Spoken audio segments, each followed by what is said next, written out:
You know, if you think the story of the Bible is just about humans breaking rules and God forgiving them, you are really missing this incredible, invisible cosmic war that is just hiding in plain sight. Oh, absolutely. It's totally hiding in plain sight. Right. And usually when we try to navigate the ancient texts of the Bible, we use this very modern, materialist mind. It's kind of like trying to navigate a treacherous mountain range using, I don't know, a flat, two-dimensional street map. Yeah, that's a great way to put it. A flat map just doesn't work. It doesn't. We read the words, but we completely miss this massive, towering, supernatural topography that the original writers were seeing. So, welcome to today's deep dive. We are officially throwing out that flat map. I love it. We really need to. We're going to step into the ancient Near East, specifically looking at the Second Temple period, and we're relying on some fascinating notes today, excerpts from a presentation called The Enochian Key to the Supernatural Worldview. So we're going to learn how to actually see the supernatural worldview of the biblical writers. Okay, let's unpack this. The basic premise here is that the Bible was written for us, but not necessarily to us. Right, exactly. It's a profound shift in perspective. Yeah.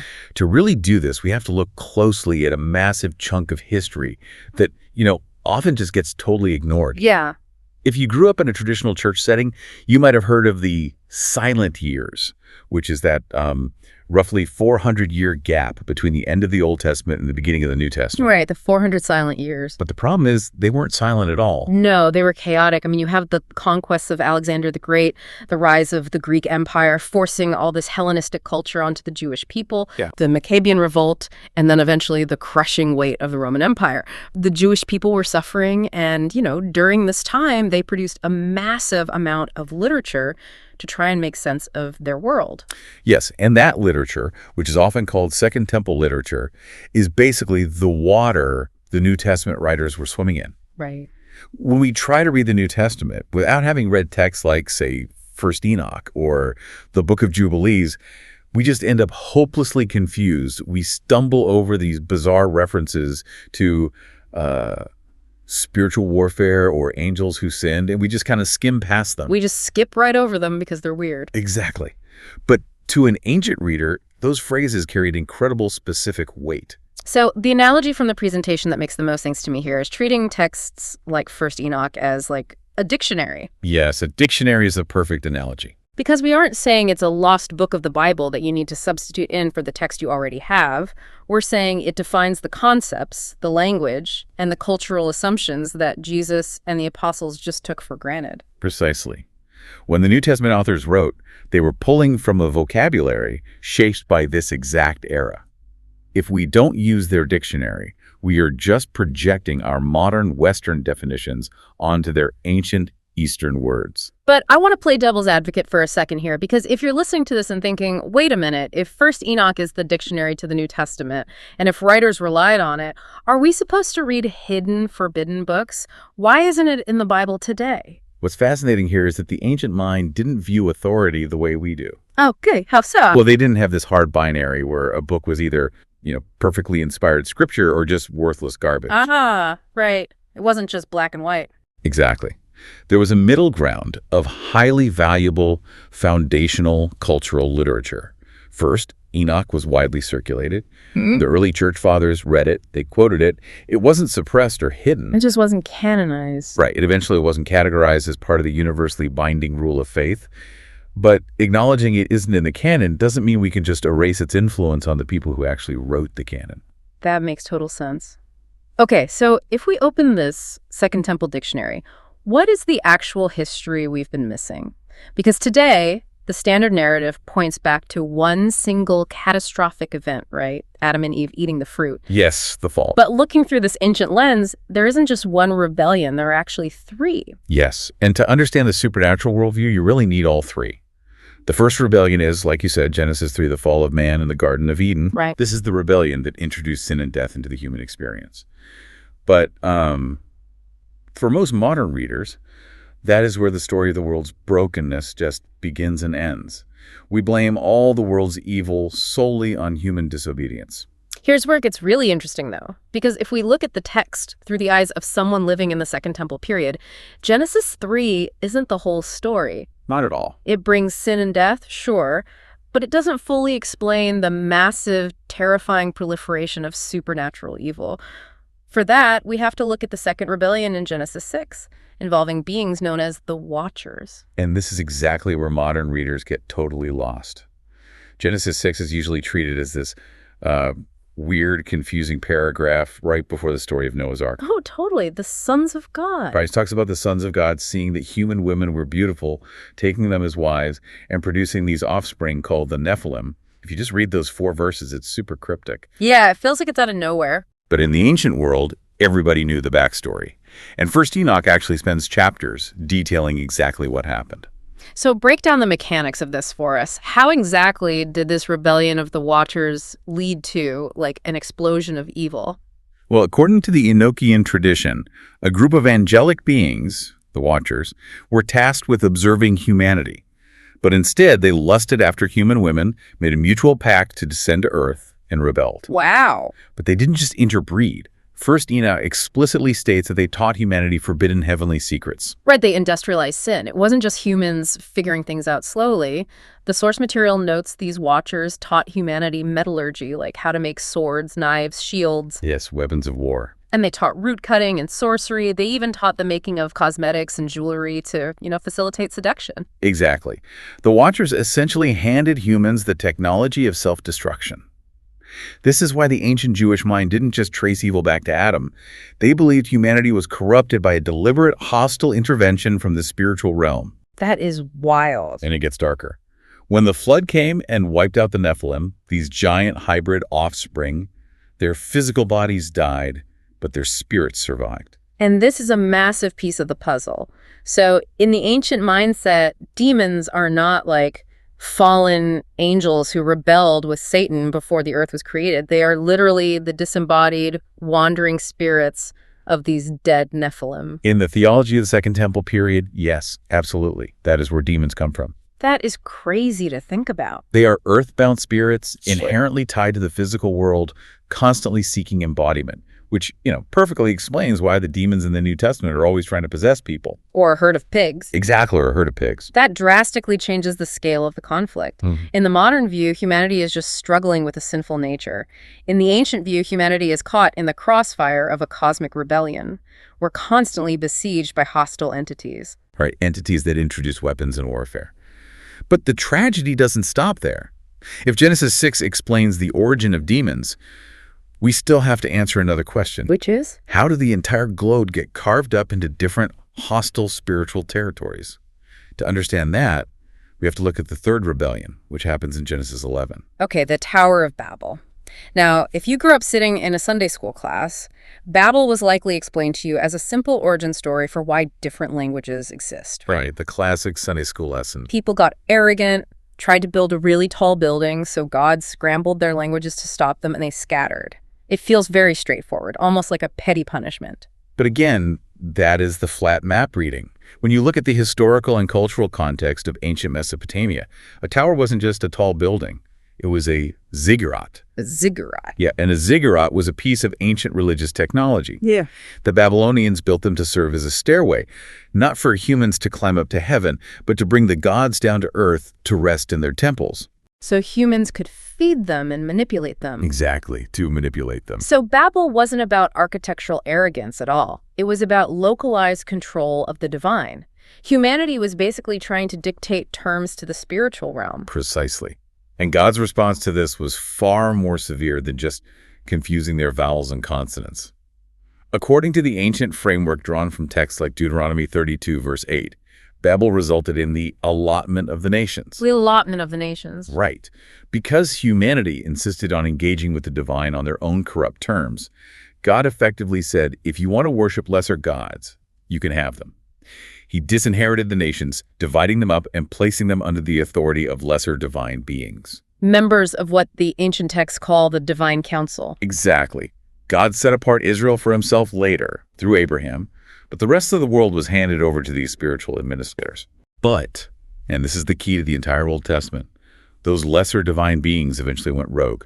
Psalm 82 captures this perfectly. It depicts God standing in the divine assembly, judging these gods because they became corrupt and demanded worship for themselves. Wow. If you really let that sink in, it completely reframes the entire biblical narrative. The Old Testament isn't just a story of God fighting the kings of Egypt or Babylon. It's a story of Yahweh engaging in a cosmic turf war against rogue members of his own divine council. Yes. So God's grand plan of redemption isn't just about saving individual humans so they can go to heaven. It is a massive, aggressive campaign to reclaim the nations from these rebellious spiritual powers. This is the core of the supernatural worldview. The physical conflicts on earth are a direct reflection of a massive spiritual war, which brings us to the New Testament. Right, the dictionary. Exactly. When we carry this context forward, the actions of Jesus and the apostles take on a totally different dimension. It really does. I mean, you start seeing the fingerprints of First Enoch everywhere. Take the book of Jude, for example. In verses 14 and 15, Jude doesn't just allude to these concepts. He directly quotes First Enoch chapter 1. He talks about the Lord coming with thousands of his holy ones to judge the ungodly. Right. Direct citation. And then look at the apostle Peter. His letters are notorious for being incredibly difficult to interpret if you don't know the Second Temple history. Oh, for sure. In 1 Peter 3:19, he talks about Jesus going and making a proclamation to the spirits in prison. And then in 2 Peter, he talks about God casting the angels who sinned down to Tartarus. For a modern reader, that is baffling. Like, what spirits? What prison? But for an ancient reader, Peter is explicitly relying on the Enochian narrative of the Watchers. The angels who sinned are the Watchers from Genesis 6. Wow. Tartarus is the specific abyss where 1 Enoch says they were bound.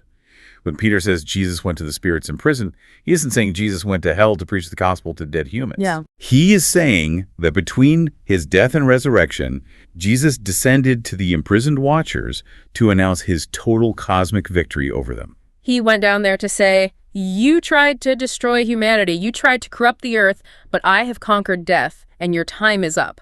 That is an incredibly triumphant image that we completely miss. It is the ultimate flex of divine authority. And if we connect this to the bigger picture, that authority connects directly to the very title Jesus chose for himself.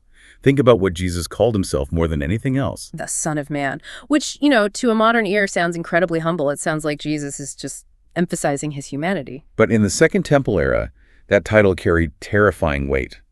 The phrase originates in the book of Daniel, chapter 7, where a human figure comes riding on the clouds to receive an everlasting kingdom from God. Right, the figure in Daniel. But the literature of the silent years took that concept and expanded it. Specifically, a section of 1 Enoch, known as the Parables of Enoch, developed the Son of Man into a pre-existent cosmic entity. So the Son of Man wasn't just a human king to them. No, in the Parables of Enoch, the Son of Man is a divine judge who sits on God's own throne of glory.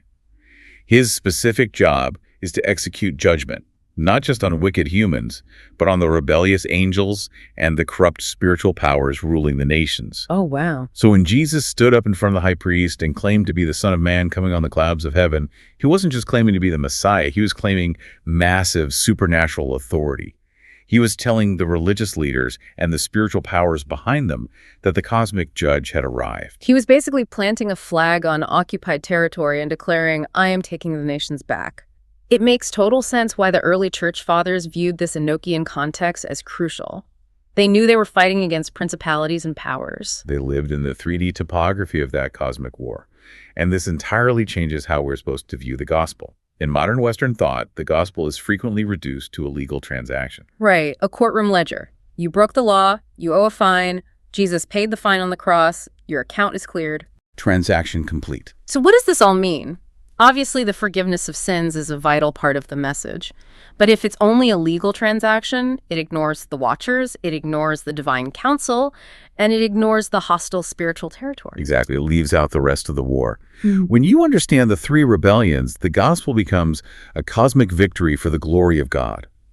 The entire biblical narrative is the story of God systematically dismantling the works of the rebellious spiritual realm and restoring his divine counsel. Yeah. But here is the mechanism that should absolutely blow your mind. God isn't restoring the council with new angels. He is restoring it with humans. This is the part of the deep dive that completely rewires how you see your own purpose. Because believers aren't just pardoned criminals sitting in the courtroom. The New Testament calls believers co-heirs with Christ. Yes, and that ruling has a very specific context. In 1 Corinthians 6.3, the Apostle Paul asks the church a rhetorical question. He says, "Do you not know that we will judge angels?" Which is wild. If you don't know the history of the Second Temple period, that verse is incomprehensible. Why would frail human beings judge angels? But with the context of Babel and the rogue divine council, it clicks instantly. The rebellious divine beings who were supposed to oversee the nations forfeited their positions through corruption. And humanity, redeemed through Christ, is stepping into those exact roles. It is a stunning, deeply humiliating reversal of the hierarchy for the rebellious spiritual powers. The very humans they tried to corrupt in Genesis 6 will eventually unseat them and take their place in the administration of the cosmos. It's incredible. Which perfectly sets the stage for how the entire Bible ends. When you get to the book of Revelation, you see this vision of the New Jerusalem. And it isn't just a random description of a pretty city in the sky. It is the meticulously designed reversal of all three rebellions. Let's trace how it undoes the damage. First, it reverses the rebellion of Genesis 3. In the Garden of Eden, humanity was exiled from the presence of God.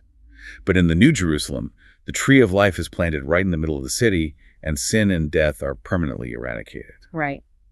Then it reverses the rebellion of Genesis 6. The Watchers introduced supernatural evil, but before the New Jerusalem descends, Revelation details the final judgment where the devil, his angels, and death itself are thrown into the lake of fire. The spiritual corruption is gone. Finally, it reverses the rebellion of Genesis 11, the Tower of Babel. At Babel, the nations were divided under hostile control. But in Revelation, we are told that the kings of the earth will bring their splendor into the New Jerusalem. Wow, the leaves of the tree of life are for the healing of the nations. Exactly. The scattered nations are brought back together, no longer ruled by rogue gods, but directly illuminated by the glory of Yahweh. So the supernatural and physical realms, which were separated by rebellion, are perfectly reunited, God dwelling with humanity, with a restored human divine council. It's the complete restoration of the original design. It elevates the human story from a narrative of mere survival to one of cosmic significance. It really is an incredible historical and theological journey. We've unpacked the silent years to realize they weren't silent at all, giving us the Second Temple literature as our dictionary. We've looked at the three rebellions, Genesis 3, Genesis 6 with the Watchers, and Genesis 11 with Babel. And by doing that, we've learned how to read the New Testament through the ancient eyes of the original writers. Grasping this history truly changes the mechanics of how you read the text. But more importantly, it changes how you understand your own reality. Yeah. If the biblical writers were correct, if the physical world is deeply entangled in an ongoing cosmic war, and if your ultimate destiny is to act as a co-heir who will one day judge angels and participate in a restored divine council, that reality demands a change in perspective. It makes you wonder, how much time and energy do we waste on petty, everyday human conflicts, completely oblivious to the massive supernatural realities operating just out of sight? Man, that is a deeply convicting question to walk away with. It really makes you want to stop staring at the flat map and finally look up at the mountain. Thank you so much for joining us on this deep dive into the Second Temple worldview. Keep questioning, keep looking deeper, and we'll see you next time.